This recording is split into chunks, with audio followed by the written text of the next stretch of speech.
नमस्कार मित्रांनो, आज आपल्याला विभूतीशास्त्रामधलं 5वं सूत्र लक्षात घ्यायचं आहे. तत् जयात प्रज्ञालोकः. तत् जयात म्हणजे त्यावर, जयात म्हणजे विजय मिळवला की, प्रज्ञालोकः. प्रज्ञा म्हणजे काय की अफाट ज्ञान, अगाध ज्ञान. हे अफाट ज्ञान आपल्याला प्राप्त होणार आहे. आणि कसं प्राप्त होणार आहे तर आलोकः. आलोक म्हणजेच प्रकाश. आपल्याला ते ज्ञान दिव्यरूपी प्रकाशाप्रमाणे प्राप्त होणार आहे. आता इथे हे समजून घ्यायचंय की त्यावर विजय म्हणजे नक्की काय, तर ह्यापूर्वी जे चौथं सूत्र आपण शिकलो, जे सूत्र संयमावरती अवलंबून होतं, त्या संयमावरती जर तुम्ही विजय मिळवला तर तुम्हाला ते अफाट ज्ञान प्राप्त होणार आहे. लक्षात घ्या, आपल्याला संयमाची प्राप्ती कशी होणार आहे तर आपण धारणा, ध्यान आणि समाधी ही यशस्वीपणे केली तर आपल्याला संयमाची प्राप्ती होणार आहे.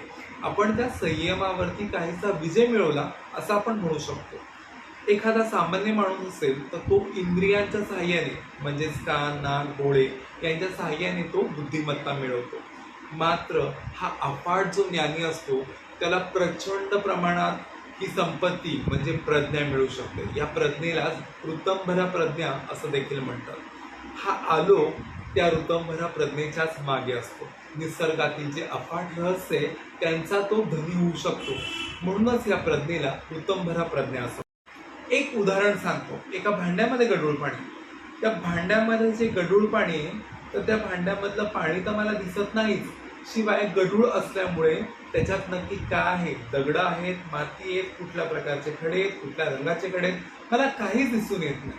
मात्र जेव्हा मी त्याच्यामध्ये तुरटी फिरवतोय तेव्हा ते पाणी शांत होतं, त्याच्यातला संपूर्ण गाळ खाली तळाला बसतो आणि मी हे देखील बघू शकतो की त्या तळाशी जे खडे त्यांचा रंग कुठला आहे.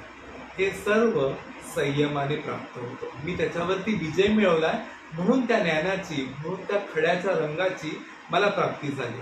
निसर्गातलं देखील अद्भुत रहस्य या संयमावरती विजय प्राप्त केल्याने आपल्याला मिळत असतं.